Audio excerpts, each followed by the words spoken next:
독일의 밤에 꺼져가는 공장 불빛들. 독일의 저녁은 늘 질서정연했다. 뿌연 노을 아래 줄지어 선 공장 굴뚝에서는 일정한 리듬으로 연기가 뿜어져 나오고 수십 년 동안 세계를 이끌던 제조업 강국의 자부심이 그대로 박혀 있었다. 그런데 2024년의 어느 날 그 익숙하던 풍경이 아주 조용하게, 그러나 섬뜩할 정도로 빠르게 변하기 시작했다. 하나, 둘 공장 불빛이 꺼져갔다. 도시 전체가 마치 숨을 멈추는 것처럼 정지해버렸다. 누구도 처음엔 심각성을 몰랐다. 그냥 일시적인 조정일 거라 믿었다. 하지만 11만 4천 개. 숫자가 발표되는 순간 사람들은 알았다. 이건 단순한 경기 둔화가 아니라 독일 역사에서 한 번도 본 적 없는 규모의 붕괴라는 걸. 그중 절반이 자동차 산업에서 사라졌다는 사실은 더 큰 충격이었다. 폭스바겐, BMW, 메르세데스 수십 년 동안 독일의 얼굴이던 이름들이 동시에 감언을 발표했다. 공장을 떠나는 직원들의 표정엔 지치고 분노하고 그리고 불안에 잠긴 감정이 겹겹이 쌓여 있었다. 20년을 일했는데요. 이제 다시 뭘 해야 할지 모르겠습니다. 프랑크푸르트의 한 부품 공장에서 일하던 토마스는 그렇게 말했다. 그의 말은 독일 곳곳에서 메아리처럼 반복되었다. 마치 누군가 국가 전체의 재생 버튼을 꺼버린 느낌. 더는 앞으로 나아가지 못하는 거대한 기계. 그리고 독일은 그 거대한 기계의 금이 간 곳에서부터 조용히, 그러나 확실하게 무너지고 있었다. 이건 위기의 시작이었다. 자동차 제국의 붕괴 엔진이 멈추는 순간. 독일 경제의 심장은 무엇이었을까? 많은 나라가 금융, 관광, 기술을 외쳤지만 독일은 달랐다. 독일의 심장은 금속이었다. 엔진의 진동이었고 주름 잡힌 기술자의 손끝에서 태어나는 정밀함이었다. 그리고 그 심장의 중심에는 자동차 산업이 있었다. 폭스바겐, BMW, 메르세데스 벤츠. 이름만 들어도 세계 도로를 지배하던 브랜드들. 그런데 지금 그 심장이 서서히 멈추고 있었다. 폭스바겐은 87년 역사상 처음으로 독일 공장을 폐쇄했다. 그것도 조용히 문을 닫는 종류가 아니었다. 거대한 철문이 천천히 내려오며 수천 명의 일자리를 삼키는 소리였다. BMW 역시 생산 라인을 줄였고 메르세데스 벤츠도 구조조정 계획을 발표했다. 문제는 이들의 거대한 그림자 아래 존재하던 수천 개의 부품 업체였다. 자동차 한 대에 2만 개의 부품이 들어간다면 그 부품을 만드는 업체들의 숫자 또한 상상할 수 없을 정도로 많다. 보시는 최대 5,500명 감원을 발표했고 변속기 기업 GF는 1만 4천 명 이상을 줄이겠다고 했다.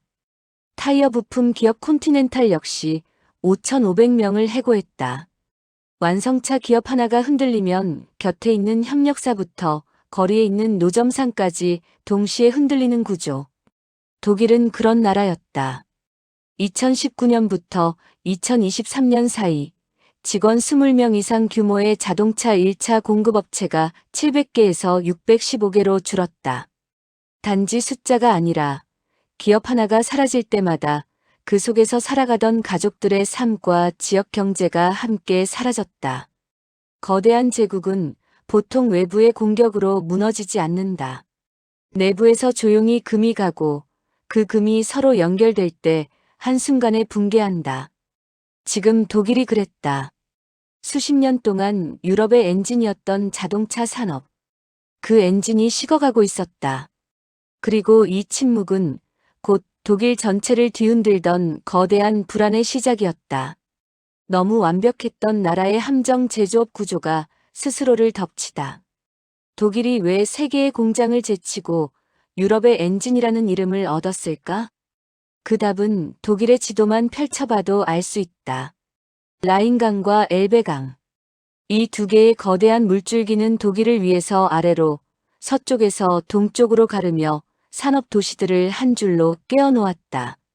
그 주변에는 석탄이 있었고 철광석이 있었고 공장을 돌리는데 필요한 모든 것이 손에 닿을 만큼 가까이에 있었다.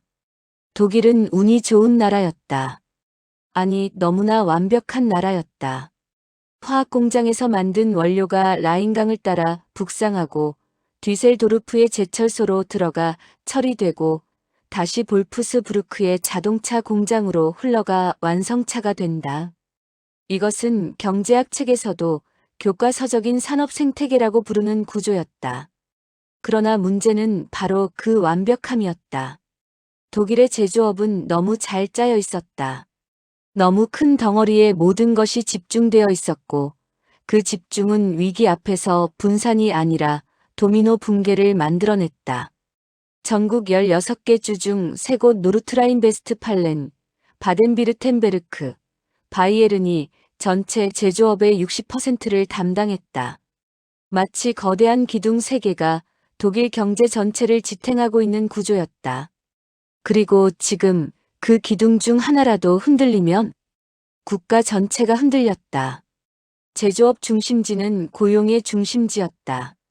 공장에서 직접 일하지 않는 사람들조차 공장에 기대어 살았다. 정비업자, 물류업자, 식당, 소매점, 주변의 모든 서비스업이 공장과 함께 움직였다. 이 도시 한 곳의 공장이 멈추는 순간 다른 산업까지 동시다발적으로 쓰러졌다. 문제는 여기에 그치지 않았다. 21세기 경제는 더 이상 철의 시대가 아니었다. 데이터, 플랫폼, 소프트웨어. 최첨단 기술이 경제를 움직이고 있었지만 독일은 여전히 20세기의 생태계를 완벽하게 유지하고 있었다. 완벽했던 시스템이 오히려 발목을 잡는 나라. 독일은 그 아이러니의 중심에 서 있었다. 독일이 만들어낸 유럽 최강의 제조업 생태계는 이제 시대 변화라는 파도를 맞고 금이 가기 시작했다. 그 금은 더 넓어지고 있었다. 에너지라는 덫 독일을 조여온 러시아 가스의 그림자. 독일의 위기는 단지 기술의 변화 때문만이 아니었다. 더 깊고 더 치명적인 문제가 있었다. 바로 에너지였다. 그리고 그 에너지의 한복판에는 러시아가 있었다. 2011년 3월 11일 후쿠시마 원전 사고가 TV 화면을 뒤덮던 그날 독일은 충격에 휩싸였다. 그날 앙겔라 메르켈은 그리고 독일은 결정을 내렸다. 2022년까지 모든 원전을 폐쇄한다는 에너지 전환 정책. 당시에는 많은 이들이 박수를 보냈다. 용기 있는 선택이다. 미래지향적인 길이다. 독일은 세계에서 가장 과감한 탈원전 국가가 되었다. 그러나 그 순간 독일은 또 다른 의존을 시작하고 있었다. 바로 러시아 가스였다. 원전이 닫히고 재생에너지가 완벽히 성숙하기 전까지 독일은 값싸고 안정적인 러시아의 천연가스에 의존하기 시작했다. 그리고 그 의존도는 어느새 55%까지 치솟았다. 가스 공급 파이프라인 노르드 스트림은 마치 독일의 혈관처럼 국가 곳곳에 러시아산 에너지를 흘려보냈다. 겉으로는 번영이었지만 속으로는 단일 혈관에 모든 것을 맡긴 몸이 되어가고 있었다. 그 결과는 2022년 2월 24일 단 하루 만에 드러났다. 러시아의 우크라이나 침공. 푸틴이 밸브를 잠그는 순간 독일 산업은 그대로 얼어붙었다. 가스 가격은 미국의 5배, 전기료는 유럽 평균의 2배. 철강, 화학, 알루미늄 에너지를 많이 쓰는 산업일수록 파열음은 더 컸다. 바스프 같은 독일의 화학 기업은 러시아 가스 없이는 생산이 불가능할 정도로 의존도가 심했기에 공장을 멈춰야 했고 수천 명의 직원이 갈 곳을 잃었다. 독일은 그제야 깨달았다. 용기라고 믿었던 정책이 사실은 준비되지 않은 도박이었다는 것을. 독일의 공장들이 하나둘씩 불을 끄는 동안 한국은 LNG, 도입선을 미국, 호주, 카타르 등으로 다변화의 위기를 피해갔다. 독일은 너무 늦었고 너무 깊이 들어갔다. 에너지는 피었다. 그리고 독일은 그 피를 푸틴이라는 단일 공급원에 맡기는 치명적인 선택을 했던 것이다. 그 선택의 결과가 지금 독일 산업의 붕괴로 돌아오고 있었다. 디지털 전환의 늪기술 대전환의 시대에 뒤처진 나라. 디지털 혁명은 어느 날 갑자기 시작되지 않았다.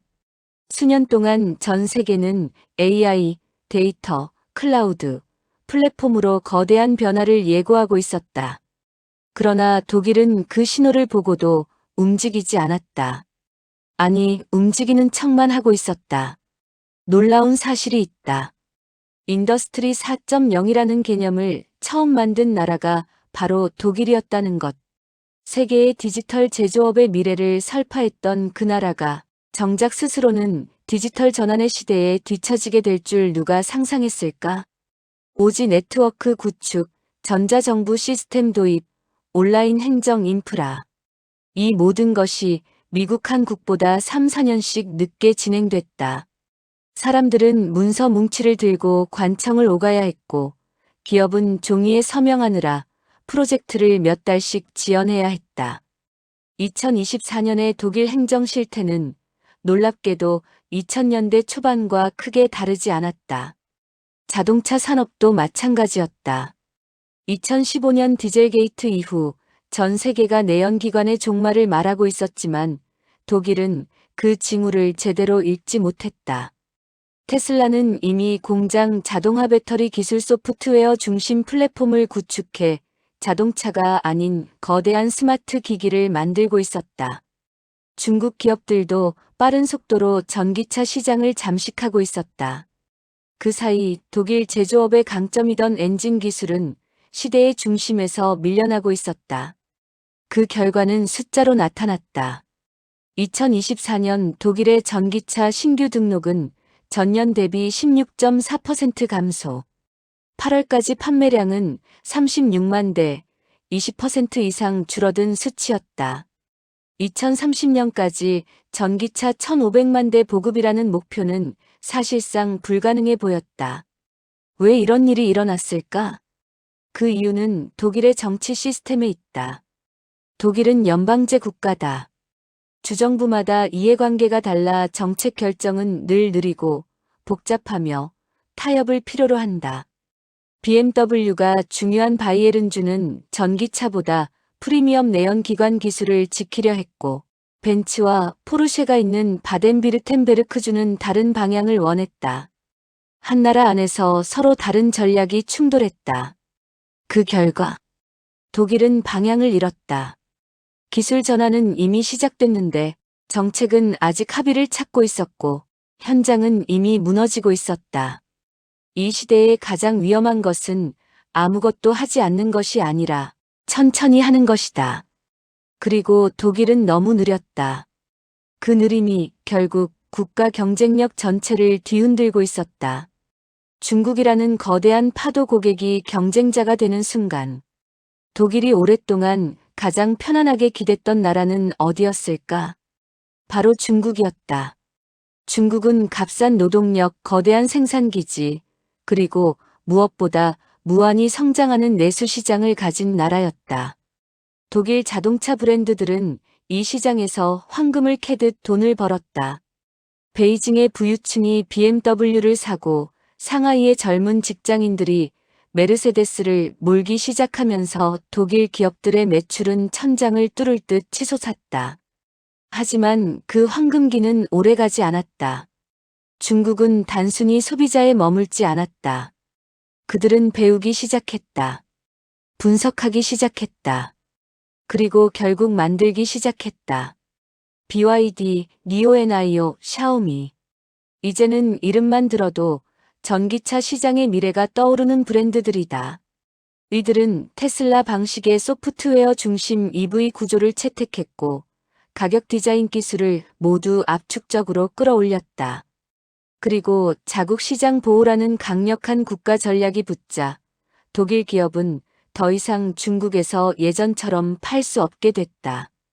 독일 자동차 업계는 그때 깨달았다. 우리는 세계 시장의 왕이 아니라 중국 시장의 임차인이었구나. 독일 자동차 매출의 3040%가 중국에서 나왔지만 중국 정부는 전략을 바꿔 독일을 도와줄 생각이 없었다. 심지어 중국 정부는 자국 브랜드의 전기차 점유율을 끌어올리기 위해 보조금을 퍼부었고 독일 브랜드들이 강하던 세그먼트는 하나씩 중국 업체에게 잠식당했다. 이건 단순한 경쟁이 아니었다. 한때 고객이던 나라가 이제 경쟁자가 되어 돌아온 것이다. 그리고 그 경쟁자는 기술 자본 정부 정책을 모두 한 방향으로 몰아붙일 수 있는 독일이 절대 이길 수 없는 집중형 국가 시스템을 갖추고 있었다. 유럽 시장에서도 상황은 악화됐다. 중국산 전기차가 유럽으로 밀려 들어오면서 가격 경쟁에서 독일이 버틸 방법은 없었다.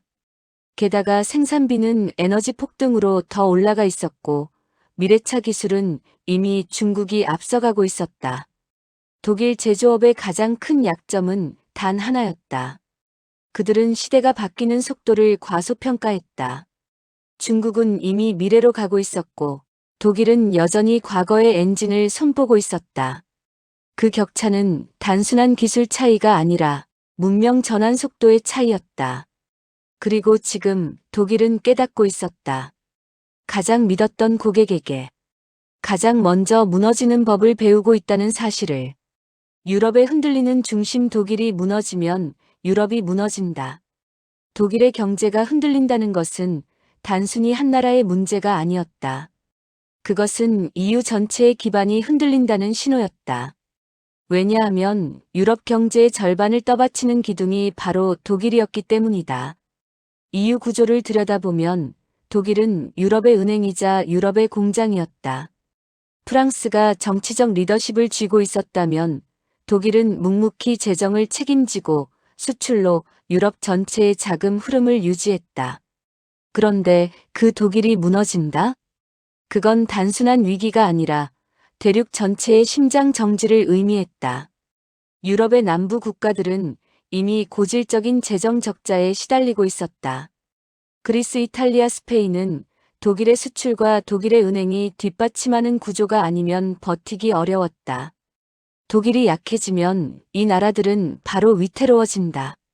유럽의 재정 버팀목이 사라지는 것이기 때문이다. 게다가 유럽의 제조업은 체인처럼 얽혀 있다.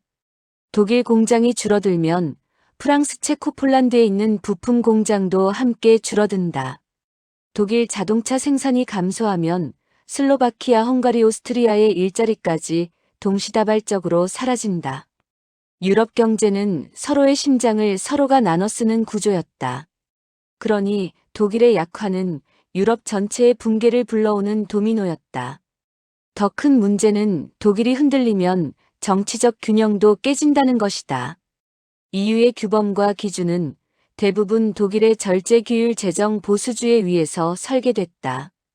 독일의 영향력이 약해지는 순간 유럽 내부의 힘의 축은 프랑스 혹은 남유럽으로 이동하게 되고 그 과정에서 정책 충돌과 갈등은 더 커진다. 그리고 바로 지금 그 흐름이 시작되고 있었다. 프랑스는 유럽 산업보호 정책을 강화하며 독일 중심의 EU에서 벗어나야 한다고 주장하고 남유럽은 독일의 긴축 정책을 조롱하기 시작했다. 유럽은 하나의 목소리를 내지 못하는 대륙이 되고 있었다. 독일이 흔들리면 유럽이 흔들린다. 유럽이 흔들리면 세계 시장이 요동친다. 그리고 그 파도는 멀리 떨어진 한국에도, 아시아에도, 미국에도 영향을 미친다. 독일이 지금 겪는 위기는 국가의 위기를 넘어 대륙 전체가 휘청이는 거대한 균열이었다.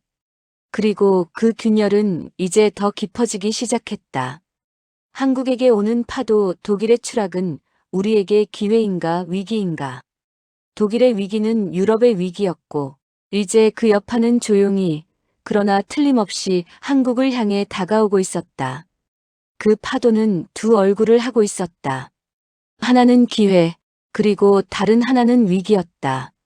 먼저 위기부터 보자.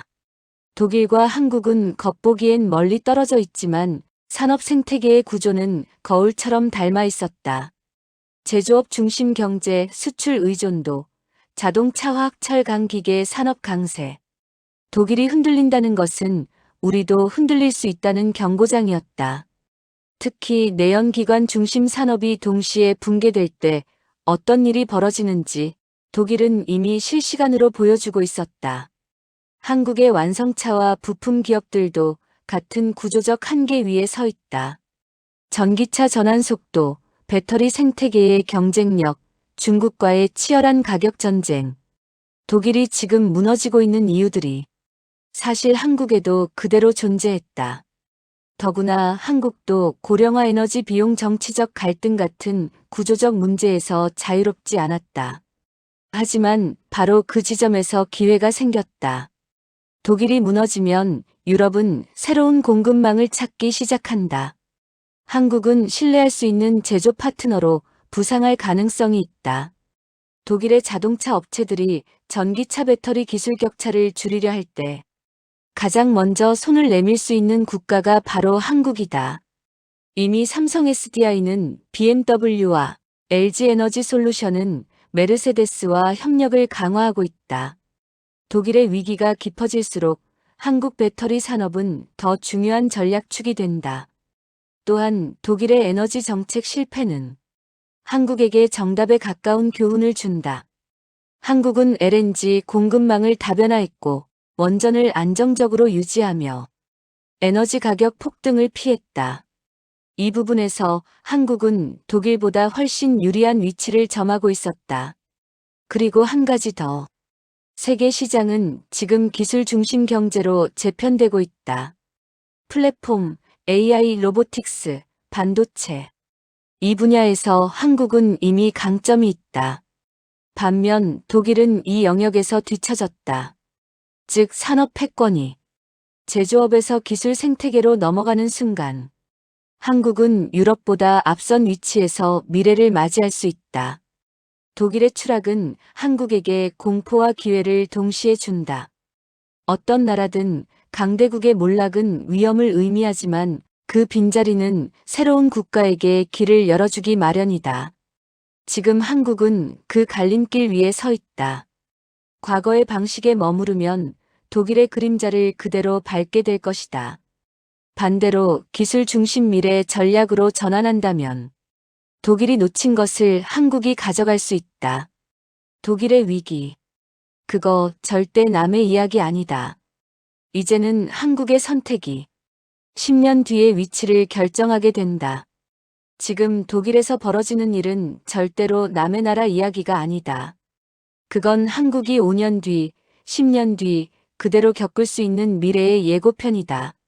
그리고 가장 무서운 건 독일이 무너지기 직전까지도 그 누구도, 그 어느 정치인도, 그 어떤 기업도 우리가 이렇게 무너질 줄 몰랐다는 말만 되풀이했다는 것이다. 한국도 똑같다. 전기차 전환의 혼란, 중국의 급부상, 제조업 중심 구조, 그리고 에너지 의존도까지 우리가 지금 겪는 고민이 모두 독일이 이미 겪어버린 문제들이다.